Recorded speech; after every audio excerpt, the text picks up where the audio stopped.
بسم اللہ الرحمن الرحیم۔ حضرت یعقوب علیہ السلام کا ایک بھائی تھا جسے انہوں نے 40 سالوں سے نہیں دیکھا تھا۔ انہوں نے ارادہ کیا کہ اپنے بھائی کی زیارت کریں۔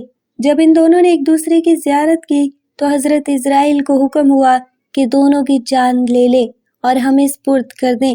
ملک الموت نے دونوں کی روح قبض کی اور خدا کی طرف لے گئے۔ حضرت یوسف علیہ السلام نے جب یہ سنا تو اپنے سر سے تاج اتار کر پھینک دیا اور اپنے بدن پر جو ریشمی لباس تھا اس کو پارا پارا کر دیا، اور سروپا برہنہ اپنے لشکر کے ساتھ دوڑے اور روتے ہوئے اپنے والد اور چچا کے جنازے تک پہنچے۔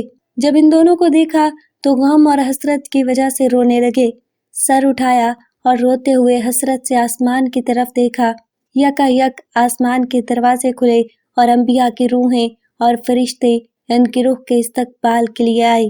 حضرت یوسف علیہ السلام نے عالمی ارواح کو دیکھا جو نور سے مزین تھی۔ فرشتوں نے نثار رحمت کو ہاتھوں میں لیا اور ان کو یعنی حضرت یعقوب اور ان کے بھائی کو دنیا سے لیا اور غسل دیا۔ ان دونوں کو بیت المقدس میں ایک قبر میں دفن کیا۔ پس جب حضرت یوسف علیہ السلام دفن سے فارغ ہو چکے تو دوبارہ مصر آئے۔ خود کو دیکھا 4 غموں نے ان کو لپٹا ہوا تھا۔ ایک یتیمی کا دکھ، دوسرا غریبی کا درد، غم غریبی یعنی غریب الوطنی، تیسرا باپ کی جدائی کا غم اور چوتھا چچا کی جدائی کا غم۔ ان غموں کو برداشت کرنے کی طاقت نہیں تھی۔ جب رات ہوئی دریائے نیل کے کنارے گئے، مصلی بچھایا، اخلاص کے ساتھ کھڑے ہوئے اور رات سے دن تک نماز پڑھی۔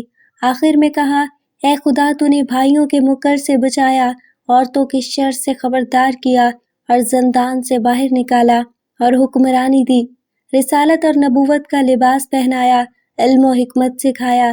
یہ دنیا باقی نہیں رہے گی۔ میری ایک دعا ہے، قبول کر لے اور اس عالم سے، اس دنیا سے مجھے مسلمان باہر نکال اور میرے آباء و اجداد کی صحبت عطا کر۔ جبرائیل آئے اور کہا، اے یوسف، خداوند متعال نے آپ کو سلام بھیجا ہے اور کہتا ہے تمہارے والد اور چچا کی عمر ختم ہو گئی تھی۔ جب ایک دوسرے سے ملے تو مہلت نہیں ملی کہ ایک دوسرے سے بات کریں اور دونوں کی جان لے لی گئی۔ تمہاری ابھی عمر ختم نہیں ہوئی، اسی طرح مناجات کرو اور اپنی زندگی کو آخرت کے لیے آمادہ کرو کہ جب موت کا وقت آ گیا تو مہلت نہیں دی جائے گی۔ پس حضرت یوسف علیہ السلام نے اپنے باپ کی وفات کے بعد تاج سر پر نہیں رکھا اور تخت پر نہیں بیٹھے۔ ہر رات خدا کی عبادت میں گزارتے اور دریائے نیل کے کنارے جاتے اور خدا سے مناجات کرتے۔ راتوں میں سے ایک رات حضرت یعقوب اور حضرت اسحاق کو خواب میں دیکھا کہ جنت کا لباس پہنا ہوا تھا اور کرامت کا تاج سر پر سجایا ہوا تھا۔ حضرت یوسف سے کہا، اے یوسف، 20 سال ہوئے، آپ کا دل ہم سے ملنے کی خواہش میں جل رہا ہے۔ آپ کو خوشخبری ہو کہ 3 دنوں تک ہم سے ملو گے۔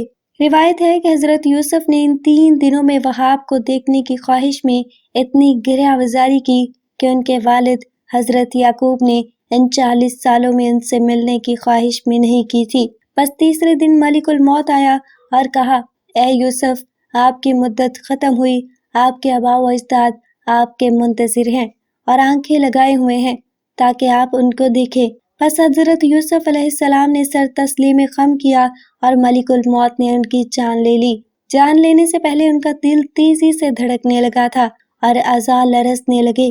بھائیوں کو بلایا اور ہر ایک کو گلے لگایا اور خدا حافظ کیا۔ جب ملک الموت ان کی طرف متوجہ ہوئے، حضرت یوسف علیہ السلام گریہ کرنے لگے۔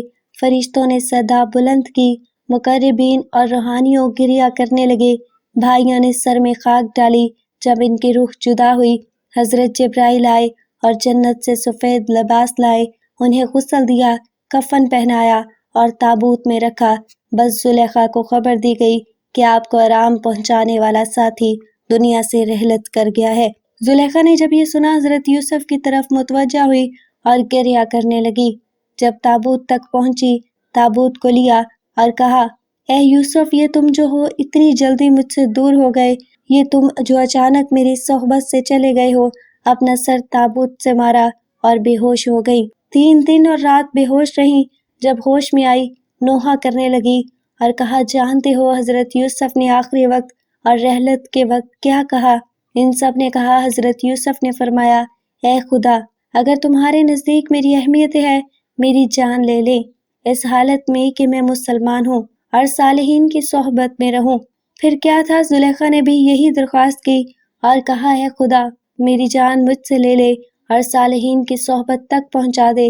اللہ تعالیٰ نے ان کی دعا قبول کی اور ان کے جسم سے روح خارج ہوئی اور حضرت یوسف کی روح تک پہنچی اور ان سے ملحق ہوئی، تاکہ جیسے دنیا میں ایک دوسرے کے ساتھ تھے آخرت میں ایک دوسرے کے ساتھ ہوں۔